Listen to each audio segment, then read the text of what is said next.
ವಿಜಯಪುರದ ಮಹಿಳಾ ಪೊಲೀಸ್ ಠಾಣೆಗೆ ರಾಜ್ಯ ಮಹಿಳಾ ಆಯೋಗದ ಅಧ್ಯಕ್ಷೆ ನಾಗಲಕ್ಷ್ಮಿ ಭೇಟಿ ನೀಡಿ ಠಾಣೆಯಲ್ಲಿನ ಕಾರ್ಯವೈಖರಿ ಹಾಗೂ ಮಹಿಳೆಯರು ಮತ್ತು ಮಕ್ಕಳಿಗೆ ಕಲ್ಪಿಸಲಾಗಿರುವ ಸೌಲಭ್ಯಗಳನ್ನು ಪರಿಶೀಲಿಸಿದರು. ಮಹಿಳೆಯರು ಹಾಗೂ ಮಕ್ಕಳ ಸುರಕ್ಷತೆ ಮತ್ತು ಅವರ ಹಕ್ಕುಗಳ ರಕ್ಷಣೆಗೆ ಹೆಚ್ಚಿನ ಆದ್ಯತೆ ನೀಡಬೇಕು ಎಂಬ ಸಂದೇಶದೊಂದಿಗೆ ರಾಜ್ಯ ಮಹಿಳಾ ಆಯೋಗದ ಅಧ್ಯಕ್ಷೆ ನಾಗಲಕ್ಷ್ಮಿ ಅವರು ವಿಜಯಪುರದ ಮಹಿಳಾ ಪೊಲೀಸ್ ಠಾಣೆಗೆ ಭೇಟಿ ನೀಡಿದರು. ಠಾಣೆಯ ವಿವಿಧ ವಿಭಾಗಗಳನ್ನು ಪರಿಶೀಲಿಸಿದ ಅವರು ಮಹಿಳೆಯರು ಹಾಗೂ ಮಕ್ಕಳು ದೂರು ನೀಡಲು ಬಂದಾಗ ಅವರಿಗೆ ಯಾವುದೇ ರೀತಿಯ ತೊಂದರೆಯಾಗದಂತೆ ಸೂಕ್ತ ವಾತಾವರಣ ಕಲ್ಪಿಸಬೇಕು ಎಂದು ಸೂಚಿಸಿದರು. ವಿಶೇಷವಾಗಿ ಮಕ್ಕಳಿಗೆ ಅಗತ್ಯವಿರುವ ಮೂಲಭೂತ ಸೌಲಭ್ಯಗಳು ದೊರೆಯುವಂತೆ ನೋಡಿಕೊಳ್ಳಬೇಕು. ಮಕ್ಕಳೊಂದಿಗೆ ಪೊಲೀಸರು ಸೂಕ್ಷ್ಮವಾಗಿ ಹಾಗೂ ಮಾನವೀಯತೆಯಿಂದ ವರ್ತಿಸಬೇಕು ಎಂದು ಅಧ್ಯಕ್ಷೆ ನಾಗಲಕ್ಷ್ಮಿ ಅಧಿಕಾರಿಗಳಿಗೆ ಸಲಹೆ ನೀಡಿದರು. ಇದೇ ವೇಳೆ ಠಾಣೆಯಲ್ಲಿನ ಪ್ರಕರಣಗಳ ನಿರ್ವಹಣೆ, ಮಹಿಳೆಯರ ದೂರುಗಳ ವಿಚಾರಣೆ ಹಾಗೂ ಮಕ್ಕಳಿಗೆ ಸಂಬಂಧಿಸಿದ ಪ್ರಕರಣಗಳ ಕುರಿತು ಅಧಿಕಾರಿಗಳಿಂದ ಮಾಹಿತಿ ಪಡೆದುಕೊಂಡರು.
ನಾವು ಕೂಡಿ ಪ್ರಕರಣ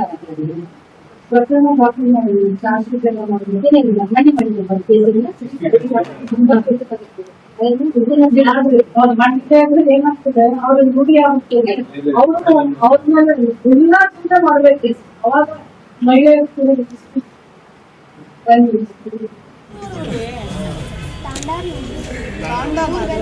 ಅಲ್ಲೇ ಪಕ್ಕದಲ್ಲೇ ಐತ್ರಿ, ಅಲ್ಲೇ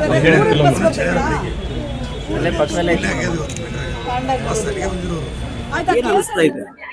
ಬಹಳ ಬೇಜಾರಾಗ್ತಾ ಇದೆ. ಯಾಕಂದ್ರೆ ಈ ದೊಡ್ಡಿಲಿರುವಂತ ಜನ ಆ ಬಾವಿ ನೋಡಿದ್ರಲ್ಲ, ಅವ್ರು ತೋರಿಸಿದ್ದು ಹುಳಗಳು, ಗಲೀಜು, ಚಪ್ಪಲಿಗಳು ನಾರ್ತಾ ಇರುವಂತ ಆ ನೀರನ್ನೇ ತೆಗೆದು ದಿನ ಅದನ್ನ ಬಿಸಿ ನೀರ್ ಮಾಡ್ಕೊಂಡು ಅವನ್ನ ಶೋಚ್ಕೊಂಡು ಕುಡಿತಾ ಇದಾರಂತೆ. ಪ್ರತಿದಿನ ಮಕ್ಕಳನ್ನ ದವಾಖಾನೆಗೆ ತಗೊಂಡು ಹೋಗೋದೇ ಆಗೈತೆ ಅಂತ ಹೇಳ್ತಾರೆ. ಯಾರೋ ಗಾಡಿ ಇರೋರು, ಮನೇಲಿ ಗಂಡಸ್ರಿರೋರು ಇಲ್ಲಿಂದ 4 ಕಿಲೋಮೀಟರ್ ಹೋಗಿ ನೀರ್ ತಗೊಂಡ್ಬರ್ತಾರಂತೆ. ಇವ್ರ ಗಂಡದೀರೆಲ್ಲ ಪಾಪ ಕುರಿ ಹೊಡ್ಕೊಂಡು ಊರ್ ಸುತ್ತಕ್ ಹೋಗ್ತಾರ್ರಿ. ಇವ್ರಿಗೆ ಆ ನೀರೇ ಗತಿ.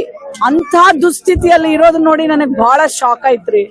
ಆಮೇಲೆ ಇಲ್ಲಿ KEBದೇನು ಇವ್ರದ್ದು ಕಂಬಗಳು ಹಾಕಿದಾರಲ್ರಿ, ದೊಡ್ಡ ವಯರ್ ಇರ್ತಾವ್ರಿ, ಅವೆಲ್ಲ ಕೆಳಗ್ ಹಂಗೆ ಕಟ್ಟಾಗಿ ಅವೇ ಉರ್ಕೊಳ್ತಾ ಇರ್ತಾವಂತೆ.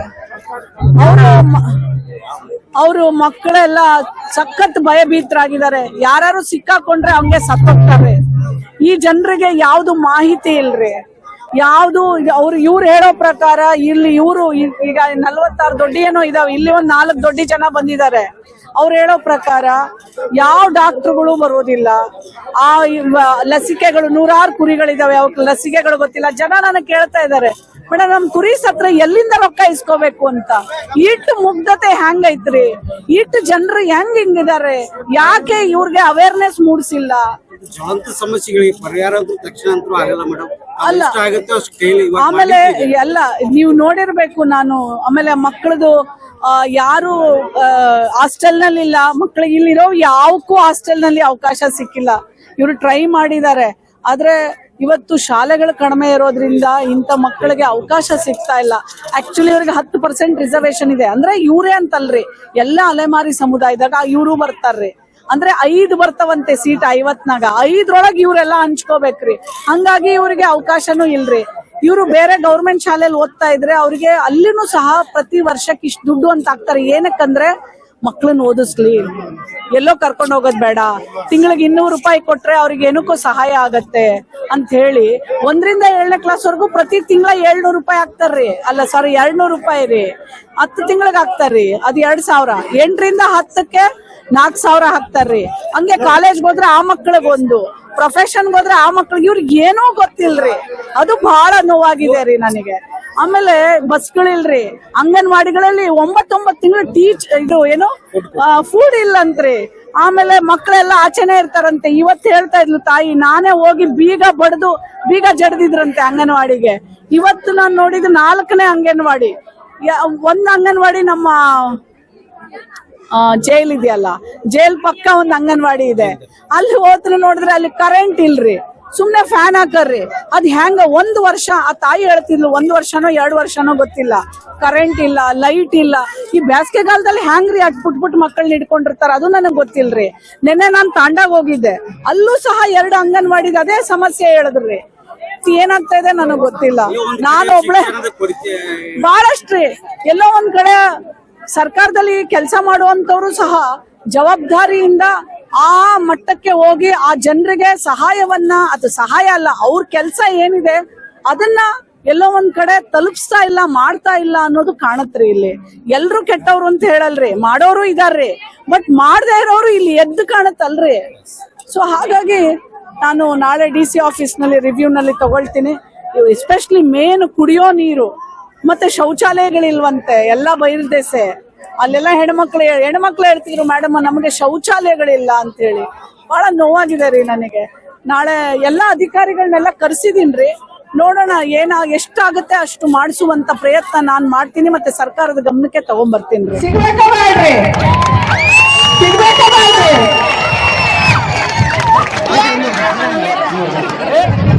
ಆಯ್ತ್ರಿ.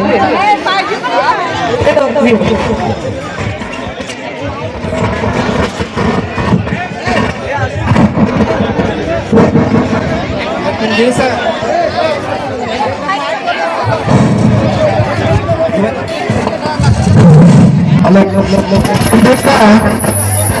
ಕರ್ನಾಟಕ ರಾಜ್ಯದ ರಾಜ್ಯ ಮಹಿಳಾ ಆಯೋಗದ ಅಧ್ಯಕ್ಷರಾದಂತ ಡಾಕ್ಟರ್ ನಾಗಲಕ್ಷ್ಮಿ ಮೇಡಮ್ ಅವರು ನಮ್ಮ ಸಂಚಾರಿ ಕುರಿಗಾರರ ಸಮಸ್ಯೆಗಳನ್ನ ಆಲಿಸಲಿಕ್ಕೆ ಖುದ್ದು ನಿಯಮಿತ ಸ್ಥಳದಲ್ಲಿ ಬಂದಿದ್ದಾರೆ. ನಮ್ಮ ಸಮಸ್ಯೆಗಳು ಏನಪ್ಪ ಅಂತಂದ್ರೆ, ನಮ್ಮ ಕುರಿಗಾರರ ಮೇಲೆ ಹಲ್ಲೆಗಳ ಪ್ರಕರಣಗಳು ಹೆಚ್ಚಾಗಿವೆ, ಮರಣಗಳಾಗಿದ್ದಾವೆ, ಹೆಣ್ಣು ಮಕ್ಕಳ ಮೇಲೆ ಬಲಾತ್ಕಾರಗಳಾಗಿದ್ದಾವೆ, ಕುರಿ ಕಳ್ಳತನ ಪ್ರಕರಣಗಳಾಗಿದ್ದಾವೆ, ದರೋಡೆಗಳಾಗಿದ್ದಾವೆ, ಮತ್ತು ಹೆಣ್ಣು ಮಕ್ಕಳಿಗೆ ಲೈಂಗಿಕ ಶೋಷಣೆಗಳು ಕೂಡ ಆದಂತಹ ಉದಾಹರಣೆಗಳನ್ನು ನಾನು ಕನಿಷ್ಠ 15 ವರ್ಷಗಳಿಂದ ಸಂಚಾರಿ ಕುರಿಗಾರರ ಒಂದು ಹೋರಾಟ, ಕುರಿಗಾರರ ಮತ್ತು ಸಂಚಾರಿ ಕುರಿಗಾರರ ಹೋರಾಟವನ್ನು ಸಮಗ್ರವಾಗಿ ನಿಮಗೆ ಅರ್ಪಿಸ್ತಾ ಇದ್ದೀನಿ. ಈಗ ಸಂಚಾರಿ ಕುರಿಗಾರರು ತಮ್ಮ ಔಷಧಗಳ ಬಗ್ಗೆ ಮತ್ತು ಕುರಿ ಮೇವಿನ, ಬರಗಾಲದಲ್ಲಿ ಕುರಿ ಮೇವಿಂದು ಮತ್ತು ನೀರಿನ ಸಮಸ್ಯೆಗಳು ಬಹಳ ಇದೆ. ಈ ಸಮಸ್ಯೆಗಳನ್ನು ತುರ್ತಾಗಿ ನಾವು ನಿಭಾಯಿಸಬೇಕು. ಮತ್ತು ಗೋಮಾಳಗಳು ಅತಿಕ್ರಮಣ ಆಗಿರುವುದರಿಂದ ನಮ್ಮ ಸಂಚಾರಿ ಕುರಿಗಾರರಿಗೆ ಮೈಸಲಿಕ್ಕೆ ಜಾಗಗಳು ಇಲ್ಲ.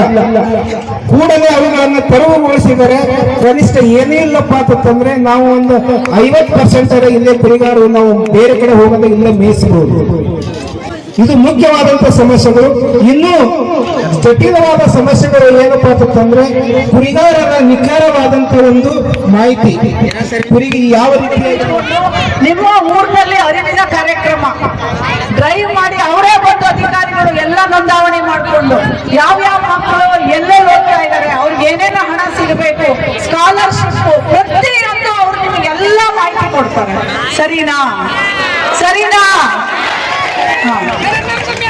ಕುರುಬರು ಏನಿದ್ದಾರಪ್ಪ ಅಂತಂದ್ರೆ, ಊರಲ್ಲಿರುವಂತ ನಾವು ಕುರುಬರು ಅಲ್ಲಿ ಅವರಿಗೆ ಅಲ್ಪ ಸ್ವಲ್ಪ ಏನಾದರೂ ಸೌಲಭ್ಯಗಳು ಸಿಗ್ತದೆ.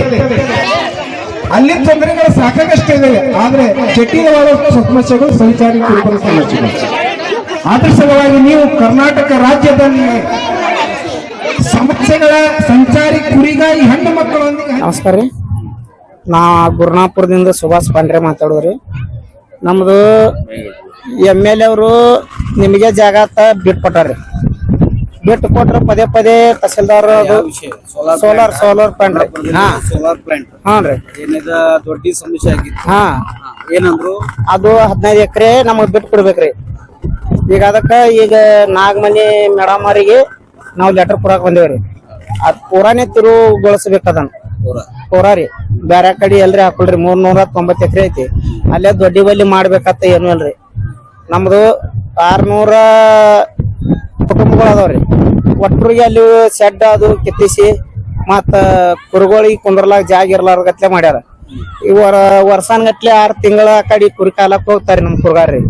ಈ ಮಳೆಗಾಲದಾಗ್ರಿ ಒಂದ್ 6 ತಿಂಗಳ ದೊಡ್ಡಾಗ ಹಾಕೊಲಾಕ ಜಾಗ ಕೊಡ್ರಿ ಅಂತ ನಾವು ಬೇಡ್ಕೊಳಕತ್ತವ್ರಿ. ಈ ಸಂಬಂಧಪಟ್ಟಂಗ ನಮ್ಮ ಕ್ಷೇತ್ರ ಏನೈತಿ MLA ಹಾ ಎಮ್ ಎಲ್ ಅವ್ರ ಲೆಟರ್ ಕೊಟ್ಟಾರಿ ಸರ್. ಅಲ್ಲೇ ನಿಮ್ಗ ಅದು ಜಾಗ ಇರ್ಲಿ ಅಂದಾರಿ. ಮತ್ತ MP ಸಾಹೇಬ್ರು ಕೊಟ್ಟಾರ. ಮತ್ ಕಂಬ ಹಾಕ್ಲಾಕ KB ಅವ್ರು ಕೊಟ್ಟಿದ್ರಿ ಸರ್. ಕೊಟ್ಟರು ಕೂಡ ಇವ್ರು ತಹಸೀಲ್ದಾರ್ ಕೆಲಸ ಮಾಡ್ತಾ ಇಲ್ರಿ. ಹಾ ರೀ. ಮತ್ತ ಸಿದ್ದರಾಮಯ್ಯನ ಸರ್ಕಾರ ಇದ್ದಾಗ ಅಲ್ಲೇ ಸಿದ್ದರಾಮಯ್ಯ ಸರ್ಕಾರ ಇದ್ದಾಗ ಇವ್ರು ಸನ್ಯಾಕನು ಬರಲ್ರಿ. ಸಿದ್ದರಾಮಯ್ಯನ ಸರ್ಕಾರ ಹೋಗಿ DK ಶಿವಕುಮಾರ್ ಸರ್ಕಾರ ಬಂದಾಗ ಈಗ ಮತ್ತ ಸನ್ಯಾಗಿ ತಹಸೀಲ್ದಾರ್ ಸಾಹೇಬ್ರು ಕಿತ್ರಿ ಅಲ್ಲಕತ್ತಾರ. ನೀವು ಆ ಸೋಲಾರ್ ಪ್ಲಾಂಟ್ ಅಲ್ಲಿ ಬೇಡ ಬೇರೆ ಕಡೆ ಮಾಡ್ರಿ, ನಮ್ ಜಾಗ ನಮಗ್ ಬಿಟ್ಕೊಡ್ರಿ. ಹಾ ಬಿಟ್ಕೊಡ್ರಿ ಅಂತ ಹೇಳತ್ತಾರ ಅಷ್ಟೇ. ಹಾ ಅದರದ್ದು 1 ವರ್ಷ ಐತ್ರಿ ನಾವು ಕನಕದಾಸ ನಗರ ಅಂತ ಹೆಸರು ಇಟ್ಕೊಂಡೇವ್ರಿ. ಕನಕದಾಸ ಮೊನ್ನೆ ಒಂದು ಸಂಗುಡ್ರಂದು ಫಂಕ್ಷನ್ ಅಲ್ಲೇ ಇಟ್ಕೊಂಡೇವ್ರಿ. ಒಂದ್ 10,000 ಜನ ಅಂತೇಳಿ ನಾವು ಪೈಲಾ ಹಿಡ್ಕೊಂಡ ಕಾಂಗ್ರೆಸ್ ಪಕ್ಷದ ಒಳಗ ದುಡ್ಕೊತ ಬಂದವ್ರಿ. ನಾವು ಬಹಳ ದಿವಸ ಆಯ್ತ್ರಿ ನಮ್ ಹಿರಿಯರ್ ಹಿಡ್ಕೊಂಡ್ ಅದ್ರಾಗ ಬಂದವ್ರು. ನಮ್ ಸಿದ್ದರಾಮಯ್ಯ ಸಾಹೇಬರು ಸೇಮ್ ಆಗ್ತಾರ ನನ್ನ ಎಲ್ಲಾ ದೊಡ್ಡ ತಿರ್ಗಾಡಿ ಒಟ್ಟ ಕಾಂಗ್ರೆಸ್ ಓಟ್ ಹಾಕ್ರಿ ಅಂತ ಕೈ ಮುಗೋದು ಹೇಳಿದ್ರು.